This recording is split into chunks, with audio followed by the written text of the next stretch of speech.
To record your voice in Canva, let's pick a video document and I'll go into my element to add a placeholder video.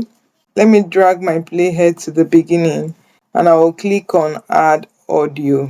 From the add audio section, you will see record voiceover and generate AI voice.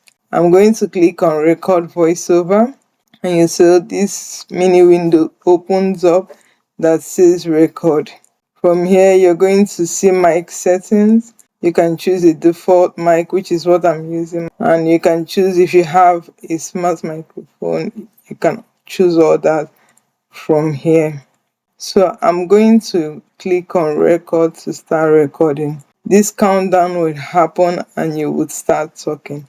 Hello, how are you doing? I hope you're doing good. Yeah.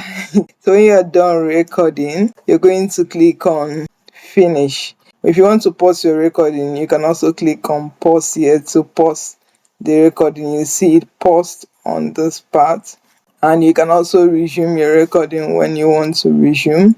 You can click on resume too, and this countdown happens again for you to resume your recording. That will start as a separate clip. And if you don't like the recording, you can actually just delete it from here, and when you're done you can click on finish recording. You see, it naturally added a blank page because this is a recording to pull out all your recording for you to see it. Another thing you can also do with your recording is to come into your uploads tab and come over to audio here, and you see the audio you've recorded here, and you can click on these three dots to download your audio as mp3 into your device.